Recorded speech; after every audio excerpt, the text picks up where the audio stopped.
दिवाली ਅਤੇ ਬੰਦੀ ਛੋੜ ਦਿਵਸ ਤੋਂ ਦੂਸਰੇ ਦਿਨ यानी कि ਅੱਜ ਸਾਨੂੰ ਸਾਰਿਆਂ ਨੂੰ ਆਪਣੇ ਆਪ ਤੋਂ ਕੁਝ ਸਵਾਲ ਪੁੱਛਣ ਦੀ ਲੋੜ ਹੈ ਕਿ ਪਟਾਕੇ ਚਲਾਉਣਾ ਹੀ ਸਾਡਾ ਧਰਮ ਹੈ ਕਿ ਪਰਮਾਤਮਾ ਪ੍ਰਭੂ ਅੱਲਾ ਅਕਾਲ ਪੁਰਖ ਪਟਾਕੇ ਚਲਾਉਣ ਦੇ ਨਾਲ ਖੁਸ਼ ਹੋਣਗੇ।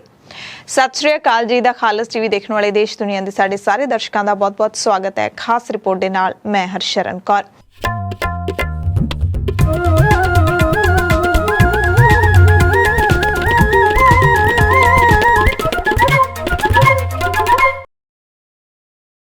सच्चाई है कि पटाखे चलाउणा साडे लोकां दे लई इंज बन चुक्या जिवें साडा धर्म होवे।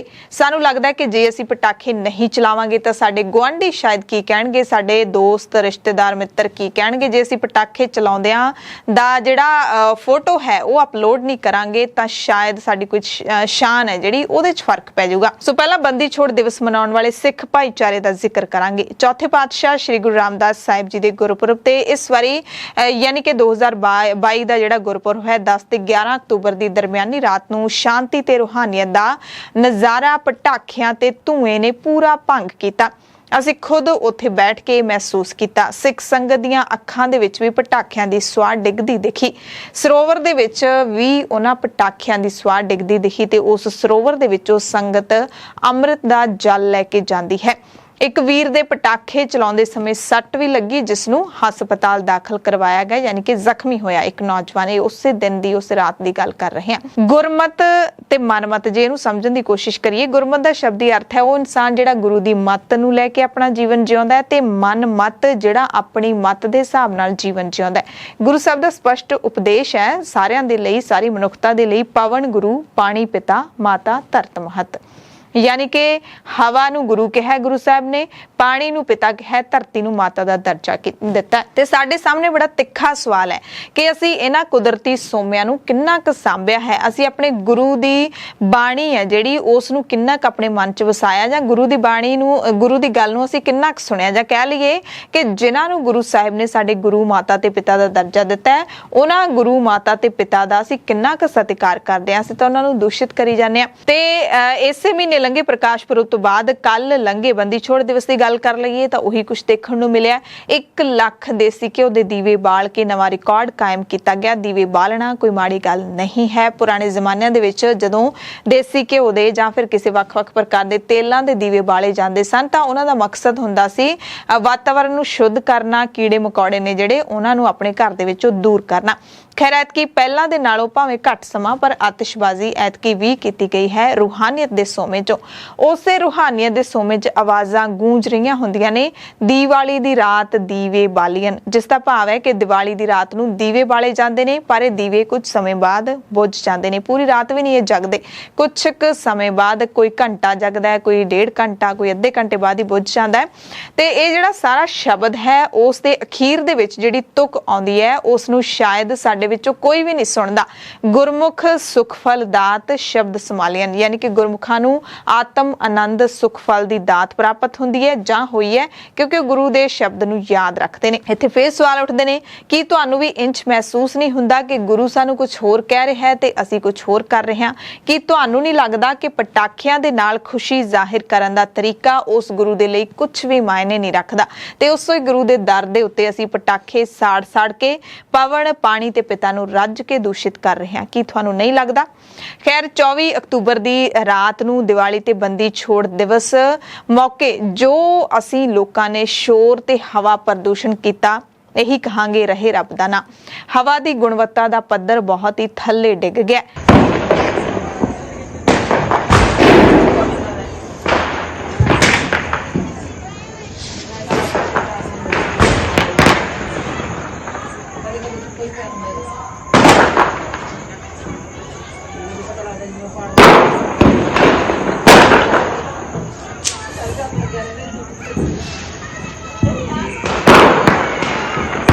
पंजाब सरकार ने दिवाली ते पटाखे चलाउण दे लई रात 8 वजे तो 10 वजे तक सिर्फ 2 घंटिਆਂ ਦੀ इजाजत ਦਿੱਤੀ ਸੀ। दिल्ली ਦੀ सरकार ने मुकम्मल पाबंदी लाई सी कि राजधानी 'ਚ कोई पटाखे नहीं चला सकदा। बावजूद इस दे दिल्ली होवे चाहे पंजाब ते चाहे हरियाणा सारिਆਂ ने रज के पटाखेबाजी कीती है।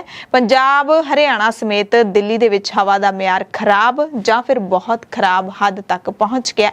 दिल्ली दे कई इलाकिਆਂ ਦੇ ਵਿੱਚ ਤਾਂ ਵਾਟਰ ਟੈਂਕਰਾਂ ਦੀ ਮਦਦ ਨਾਲ ਧੂਏ ਨੂੰ ਹਟਾਉਣ ਦੇ ਲਈ ਪਾਣੀ ਦਾ ਛਿੜਕਾਅ ਵੀ ਅੱਜ ਕੀਤਾ ਗਿਆ। 25 ਅਕਤੂਬਰ ਦੀ ਸਵੇਰ ਯਾਨੀ ਕਿ ਅੱਜ ਦੀ ਸਵੇਰ ਨੂੰ ਪੰਜਾਬ ਤੇ ਹਰਿਆਣਾ ਦੇ ਕਈ ਹਿੱਸਿਆਂ ਵਿੱਚ ਹਵਾ ਦੀ ਗੁਣਵੱਤਾ ਖਰਾਬ ਤੇ ਬਹੁਤ ਖਰਾਬ ਦਰਜ ਕੀਤੀ ਗਈ ਹੈ। ਕੇਂਦਰੀ ਪ੍ਰਦੂਸ਼ਣ ਕੰਟਰੋਲ ਬੋਰਡ ਦੇ ਅੰਕੜਿਆਂ ਦੇ ਮੁਤਾਬਿਕ ਹਰਿਆਣਾ ਦੇ ਗੁਰੂਗ੍ਰਾਮ ਅਤੇ ਪੰਜਾਬ ਦਾ ਲੁਧਿਆਣਾ ਇਹ ਸਭ ਤੋਂ ਵੱਧ ਦੂਸ਼ਿਤ ਨੇ। ਇੱਥੇ ਸਵੇਰੇ 10:10 ਤੱਕ ਹਵਾ ਦਾ ਗੁਣਵੱਤਾ ਸੂਚਕ ਅੰਕ ਹੈ ਜਿਹੜਾ ਗੁਰੂਗ੍ਰਾਮ ਦੇ ਵਿੱਚ 313 ਅਤੇ ਲੁਧਿਆਣੇ ਦੇ ਵਿੱਚ 269 ਰਿਹਾ। ਪੰਜਾਬ ਦੇ ਅੰਮ੍ਰਿਤਸਰ, ਮੰਡੀ ਗੋਬਿੰਦਗੜ੍ਹ, ਪਟਿਆਲਾ, ਜਲੰਧਰ ਅਤੇ ਖੰਨਾ ਦੇ ਵਿੱਚ ਵੀ ਹਵਾ ਦਾ ਮਿਆਰ 249, 208, 225, 260 ਤੇ 212 ਦਰਜ ਕੀਤਾ ਗਿਆ ਤੇ ਸਾਰੇ ਸ਼ਹਿਰ ਖਰਾਬ ਹਵਾਵਾਂ ਦੀ ਸ਼੍ਰੇਣੀ ਦੇ ਵਿੱਚ ਆ ਗਏ ਨੇ। ਦਿੱਲੀ ਦਾ ਪੰਜਾਬੀ ਬਾਗ ਇਲਾਕਾ ਉੱਥੇ ਵੀ ਹਵਾ ਦਾ ਜਿਹੜਾ 에ਅਰ ਕੁਆਲਿਟੀ ਇੰਡੈਕਸ ਹੈ ਉਹ 321 ਤੱਕ ਪਹੁੰਚਿਆ ਹੋਇਆ ਹੈ, ਬਹੁਤ ਉੱਚਾ ਹੈ। ਚੰਡੀਗੜ੍ਹ ਦੇ 131 ਸੈਕਟਰ ਦੇ ਵਿੱਚ 391 ਤੱਕ ਪਹੁੰਚਿਆ ਹੋਇਆ। ਇਸੇ ਤਰ੍ਹਾਂ ਦਰਬਾਰ ਸਾਹਿਬ ਦੇ ਵਿੱਚ 216, ਸਿਵਲ ਲਾਈਨ ਜਲੰਧਰ ਦੇ ਵਿੱਚ 177 ਤੇ PM 2.5 ਜਿਹੜਾ PM ਹੁੰਦਾ ਉਸ ਦਾ ਮਤਲਬ ਫਾਈਨ ਪਾਰਟੀਕੂਲੇਟ ਮੈਟਰ ਹੁੰਦਾ ਹੈ, ਇੱਕ ਹਵਾ ਪ੍ਰਦੂਸ਼ਕ ਹੁੰਦਾ ਜੋ ਲੋਕਾਂ ਦੀ ਸਿਹਤ ਲਈ ਚਿੰਤਾ ਦਾ ਵਿਸ਼ਾ ਹੁੰਦਾ ਹੈ।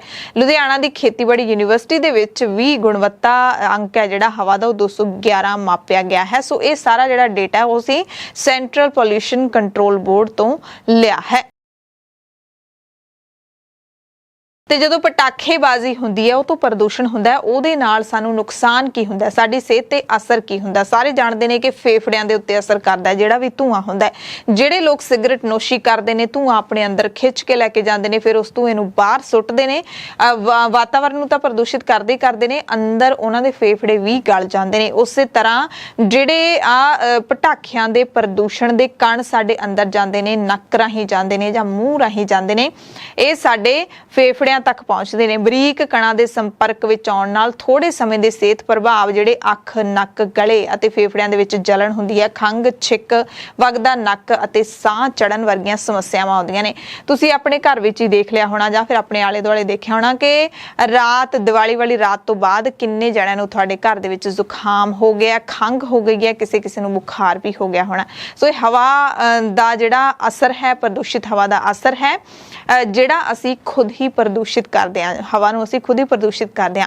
ਸੋ ਕੁਝ ਹੋਰ ਵੀ ਬਹੁਤ ਸਾਰੇ ਸਵਾਲ ਨੇ ਜਿਹੜੇ ਸਾਨੂੰ ਆਪਣੇ ਆਪ ਨੂੰ ਪੁੱਛਣੇ ਬਣਦੇ ਨੇ, ਨਹੀਂ ਤਾਂ ਅਸੀਂ ਦੋਗਲੇ ਲੋਕ ਹੋਵਾਂਗੇ ਜਿਹੜੇ ਕਹਿੰਦੇ ਕੁਝ ਹੋਰ ਨੇ ਤੇ ਕਰਦੇ ਕੁਝ ਹੋਰ ਨੇ। ਸੋ ਇੱਥੇ ਇੱਕ ਇਹ ਵੀ ਗੱਲ ਕਰਨੀ ਜ਼ਰੂਰੀ ਹੈ ਕਿ ਪਟਾਖਿਆਂ ਤੋਂ ਬਿਨਾਂ ਵੀ ਪ੍ਰਦੂਸ਼ਣ ਹੁੰਦਾ। ਬਹੁਤ ਸਾਰੇ ਇਹੋ ਜਿਹੇ ਮੀਮਸ ਬਣਦੇ ਨੇ ਕਿ ਜੇ ਤੁਹਾਨੂੰ ਪਟਾਖਿਆਂ ਤੋਂ ਹੁੰਦਾ ਪ੍ਰਦੂਸ਼ਣ ਇੰਨਾ ਹੀ ਬੁਰਾ ਲੱਗਦਾ ਫਿਰ ਤੁਸੀਂ ਆਪਦੀਆਂ ਗੱਡੀਆਂ ਵੇਚ ਦਿਓ, ਤੁਸੀਂ ਸਾਈਕਲਾਂ ਤੇ ਕਿਉਂ ਨਹੀਂ ਆ ਜਾਂਦੇ, ਤੁਸੀਂ ਫਿਰ ਕਣਕ ਉਗਾਉਣੀ ਬੰਦ ਕਿਉਂ ਨਹੀਂ ਕਰ ਦਿੰਦੇ, ਤੁਸੀਂ ਇੰਡਸਟਰੀਜ਼ ਬੰਦ ਕਿਉਂ ਨਹੀਂ ਕਰ ਦਿੰਦੇ। ਸੋ ਇਹੋ ਜਿਹੇ ਜਿਹੜੇ ਬੇਤੁਕੇ ਜਿਹੜੇ ਲੌਜਿਕ ਨੇ ਉਹ ਲੋਕਾਂ ਦੇ ਵੱਲੋਂ ਦਿੱਤੇ ਜਾਂਦੇ ਨੇ। ਬਹੁਤ ਸਾਰੇ ਪੋਸਟਰਸ ਤੁਸੀਂ ਵੀ ਦੇਖੇ ਹੋਣਗੇ। ਪਰ ਇਹ ਇੱਕ ਦਿਨ ਦੇ ਵਿੱਚ ਹੀ ਇੱਕ ਹੁੰਦਾ ਕਿ ਅਸੀਂ ਕਿਸੇ ਚੀਜ਼ ਨੂੰ ਡਿਫੈਂਡ ਨਹੀਂ ਕਰ ਰਹੇ ਕਿ ਪਰਾਲੀ ਪ੍ਰਦੂਸ਼ਣ ਨਹੀਂ ਕਰਦੀ ਜਾਂ ਫਿਰ ਜਿਹੜੀਆਂ ਗੱਡੀਆਂ ਨੇ ਉਹਨਾਂ ਤੋਂ ਪ੍ਰਦੂਸ਼ਣ ਨਹੀਂ ਹੁੰਦਾ, ਪਰ ਜਿਹੜੇ ਪਟਾਖੇ ਨੇ ਉਹ ਸਿੱਧਾ ਬਰੂਦ ਨੂੰ ਅੱਗ ਲਾਈ ਜਾਂਦੀ ਹੈ। ਹਰ ਪਟਾਖੇ ਦੇ ਵਿੱਚ ਬਰੂਦ ਭਰਿਆ ਹੁੰਦਾ, ਉਹਨੂੰ ਜੋ ਤੁਸੀਂ ਅੱਗ ਲਾਉਂਦੇ ਹੋ ਕਿੰਨਾ ਧੂਆਂ ਇੱਕਦਮ ਉੱਠਦਾ ਤੇ ਜਦੋਂ ਪੂਰਾ ਦੇਸ਼ ਪਟਾਖੇਬਾਜ਼ੀ ਕਰ ਰਿਹਾ ਹੁੰਦਾ ਇੱਕ ਦਿਨ ਦੇ ਵਿੱਚ ਕਿੰਨਾ ਪ੍ਰਦੂਸ਼ਣ ਅਸੀਂ ਕਰ ਦਿੰਦੇ ਹਾਂ। ਸੋ ਇਹ ਬਹਾਨੇਬਾਜ਼ੀਆਂ ਨੇ। ਖੈਰ ਜਿਹੜੇ ਪਰਾਲੀ ਸਾੜਨ ਵਾਲੇ ਕਿਸਾਨ ਨੇ ਉਹ ਇੰਡਸਟਰੀ ਤੇ ਦੋਸ਼ ਮੜਦੇ ਰਹਿੰਦੇ ਨੇ, ਇੰਡਸਟਰੀ ਵਾਲੇ ਪਰਾਲੀ ਸਾੜਨ ਵਾਲੇ ਕਿਸਾਨਾਂ ਤੇ ਦੋਸ਼ ਕੱਢਦੇ ਰਹਿੰਦੇ ਨੇ। ਇਹ ਇਸੇ ਤਰ੍ਹਾਂ ਹੀ ਚੱਲਦਾ ਰਹੂਗਾ ਜਾਂ ਕੀ ਸਾਡੀਆਂ ਸਰਕਾਰਾਂ ਵੀ ਕੁਝ ਹੱਲ ਕੱਢਣਗੀਆਂ ਜਾਂ ਫਿਰ ਦੋਸ਼ਾਂ ਦਾ ਇਹ ਦੌਰ ਵੀ ਇੱਕ ਸਿਆਸੀ ਅਖਾੜਾ ਬਣ ਕੇ ਰਹਿ ਜਾਊਗਾ। ਦੋਸ਼ਾਂ ਦੇ ਇਹ ਦੌਰ ਸਿਰਫ ਸਿਆਸੀ ਨਹੀਂ ਧਾਰਮਿਕ ਵੀ ਹੁੰਦੇ ਨੇ। ਤੁਹਾਡੇ ਤਿਉਹਾਰਾਂ ਤੇ ਤੁਸੀਂ ਪਟਾਖੇ ਚਲਾਓ ਤਾਂ ਅਸੀਂ ਕਿਉਂ ਪਿੱਛੇ ਹਟ ਜਾਈਏ।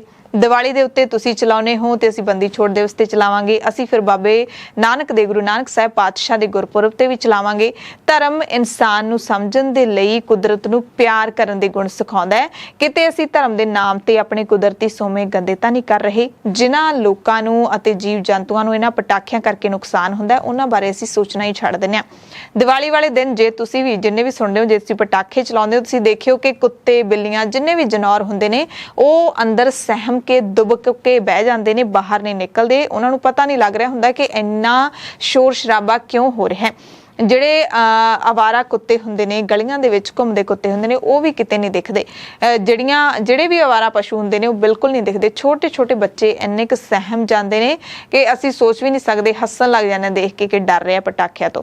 ਸੋ ਇਹ ਸਾਰੀਆਂ ਚੀਜ਼ਾਂ ਦਾ ਅਸੀਂ ਬਿਲਕੁਲ ਧਿਆਨ ਨਹੀਂ ਰੱਖਦੇ। ਦੀਵਾਲੀ ਦਾ ਇਤਿਹਾਸ ਬਰੀਫ ਦੇ ਵਿੱਚ ਜੇ ਦੱਸ ਵੀ ਦਈਏ, ਤੁਹਾਨੂੰ ਸਾਰਿਆਂ ਨੂੰ ਪਤਾ ਹੀ ਹੋਣਾ ਕਿ ਜਦੋਂ ਅਯੁੱਧਿਆ ਵਾਪਸ ਪਰਤੇ ਸੀ ਸ਼੍ਰੀ ਰਾਮ ਚੰਦਰ ਆਪਣੀ ਪਤਨੀ ਸੀਤਾ ਦੇ ਨਾਲ 14 ਸਾਲਾਂ ਦਾ ਬਨਵਾਸ ਕੱਟ ਕੇ, ਤਾਂ ਲੋਕਾਂ ਨੇ ਖੁਸ਼ੀ ਦੇ ਵਿੱਚ ਦੀਵੇ ਬਾਲੇ ਸੀ। ਉਸ ਵੇਲੇ ਕੋਈ ਪਟਾਖਾ ਨਹੀਂ ਚਲਾਇਆ ਗਿਆ ਸੀ। ਇਹ ਪਤਾ ਨਹੀਂ ਕਦੋਂ ਤੋਂ ਰਵਾਇਤਾਂ ਸ਼ੁਰੂ ਹੋ ਗਈਆਂ ਨੇ।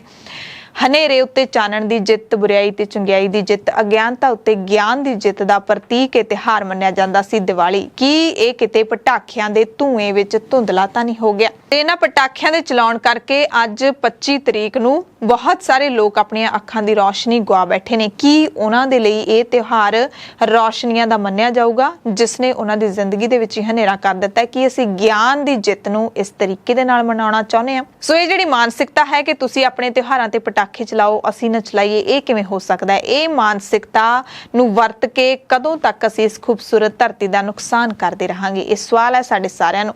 ਜੇ ਅਸੀਂ ਅਕਾਲ ਪੁਰਖ, ਪਰਮਾਤਮਾ, ਅੱਲਾ, ਗੋਡ ਦੀਆਂ ਖੁਸ਼ੀਆਂ ਪ੍ਰਾਪਤ ਕਰਨੀਆਂ ਨੇ ਤਾਂ ਆਓ ਉਹਦੀ ਬਣਾਈ ਹੋਈ ਇਸ ਧਰਤੀ ਦੇ ਨਾਲ ਦਿਲੋਂ ਜੁੜੀਏ, ਇਸ ਨੂੰ ਪਿਆਰ ਕਰੀਏ।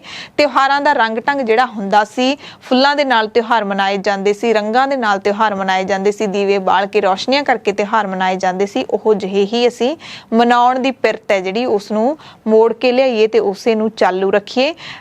ਪਟਾਖਿਆਂ ਨੂੰ ਅੱਗ ਲਾਉਣਾ, ਜਾਂ ਕਹਿ ਦੋ ਕਿ ਪੈਸੇ ਨੂੰ ਅੱਗ ਲਾ ਦੇਣਾ, ਬਰੂਦ ਖਰੀਦਦੇ ਹੋ ਤੁਸੀਂ ਪੈਸੇ ਦੇ ਕੇ, ਉਹਨੂੰ ਫਿਰ ਇਕੱਠਾ ਕਰਕੇ ਅੱਗ ਲਾ ਦਿੰਦੇ ਹੋ, ਇਹਦੇ 'ਚ ਕੋਈ ਵੱਡੀ ਸਿਆਣਪ ਨਹੀਂ ਹੈ। ਨੁਕਸਾਨ ਆਪਣੇ ਆਪ ਦਾ ਹੀ ਕਰਦੇ ਹਾਂ। ਧੰਨਵਾਦ।